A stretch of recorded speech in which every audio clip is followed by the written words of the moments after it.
and we're at the Birmingham Cemetery, and we're going to finish this up. All right, here's the first one.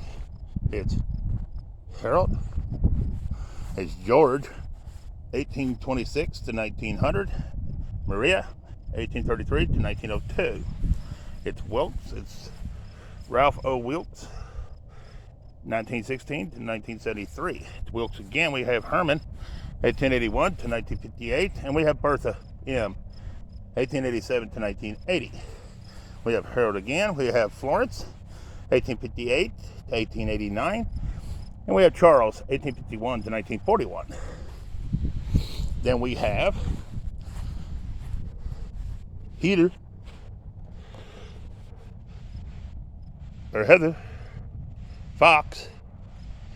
I'm going to say it's Heather R. Fox, January the 6th, 1968 to February 29th, 1984. We have Florence Wilkes Fox, 1909 to 1981. Then we have Carter. We have Della Carter, 1875 to 1965, and Marvin, 1875 to 1928, and daughter Gertrude, 1906 to 1959. Then we have Carter again. Excuse me. We have We have Howard P., 1902 to 1990. We have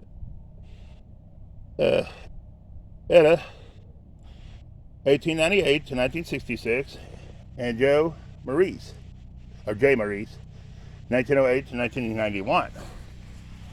Then we have the only mausoleum that's in the cemetery.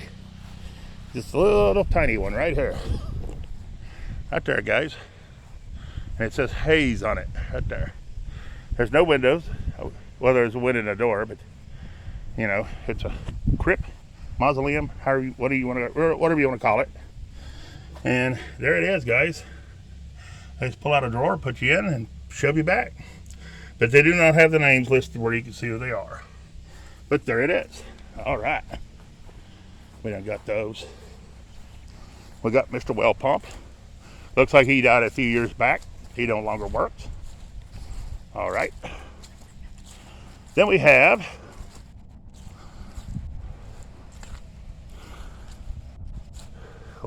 Shade. We have Christina, born January 3rd, 1825, and died April the 30th, 1881. We have William, born January the 1st, 1825, and died October the 3rd, 1877. Then we have Mother R. Marie Carter, 1829 to 1879. Then we have, I think this stone here is pretty cool. It's Wilbur. It's Mary P., 1852 to 1922, and Heman, 1849 to 1897. Then we have this old stone right here. It's Jacob M. Oat.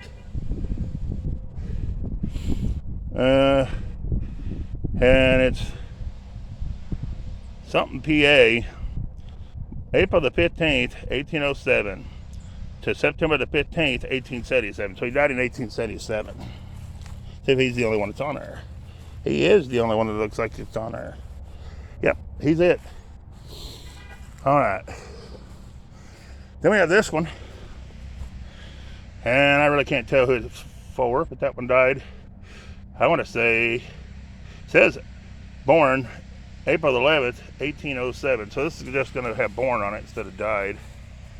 I don't know what's there. Nothing I don't look like. But there's someone else right here. Not sure the name, but they were born. It looks like June the 31st, 1806. And died October 22nd, 1876. And that's all that's on that stone right there, guys. And these don't have any writing on them. There's stones that's marking for that we just read. So we have this one next. This is Sarah Royst, 1829 to 1891, I believe. It's either 1 or a 7. You better judge on that one. Then we have Hattie R. Royst, The wife of J.C. Ewig died April the 25th, 1879, at 23 years, 7 months, and 26 days. And that's all that's on that stone right there, guys. All right, then next we have Catherine Burke Snyder, 1822 to 1871, on that stone right there. Then we have a kind of a trick to get through this. I guess we'll do the back three first, and then we'll work our way forward. So this is going to be the first one. I'm not really going to be able to tell you anything about it, but there it is. All right, you guys might be able to decipher more on the phone when you look, on your TV and stuff with that one. Then we have this one. Looks going to be another, can't be able to see much on it. Maybe you're on the wrong side there, Tony. This one died it's Frederick Horn. It looks like he died in 1859. On Frederick Horn here. And I think our last one this way is this one. And I can't tell nothing on that one. But there it is.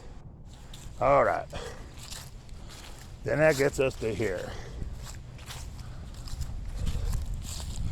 And it's going to be in the memory of Edgar Bird Condell, or Condall, however you pronounce it, 1859 to 1916. It's going to be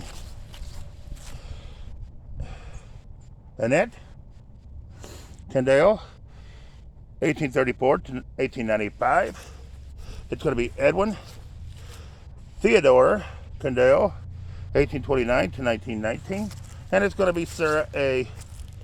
Condell, 1842 to 1916. All right. Then we have, I've done that. Then we have this stone right here. And that just says daughter, father, and mother. And they're going to be on here. It's going to be Dennis Blanchard, 1831 to 1919, and Mary M. Hayes, his wife, 1838 to 1869. And then it's going to be Oscar, 1842 to 1922. He's right here. And then we got two people here, but I can't see the names on them. But there it is. What I see is what you see. I do see Mary on this one, but I can't tell nothing else but that name Mary on that one. I do know this one, Oscar was a Civil War veteran. All right. And then on this side, we have Edwin, 1809 to 1882, and Anne E., his wife, 1808 to 1893, and Hannah E., 1861. So that must have been Hannah we couldn't see. All right. Then we have a footstone here that says father, one that says mother. I have no idea what this is. Probably for a child or an infant, but there it is. Then we have J. Anna Klein, 1858 to 1941. She must have had somebody that was related to her that was in the Civil War. All right. Then we have Klein again. It's probably Kristen here. September the 17th, 1820 to August 5th, 1905.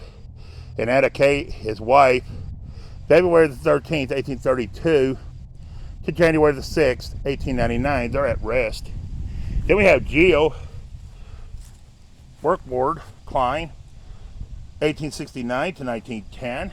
We have Rosetta L. Klein, 1859 to 1941. And then we have Clara Klein, and it just says Clara Klein. They have their own little plot right there. And it looks like they got the plot in front of it too, but I don't know. Anyways, here we go. Then we have Julia C. Denman, 1847 to 1930. We have William Denman, 1822 to 1892. Then we have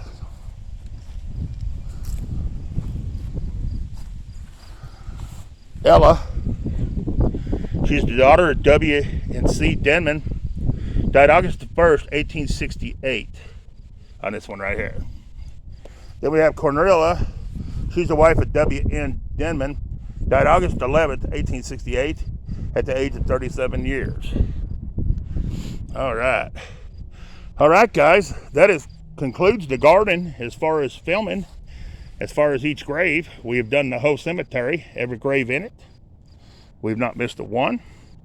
So yeah, this is where we at. We end it here. Do our drive one just to show you how big the cemetery really was. And we move on to the next cemetery. So peace, I'm out of here.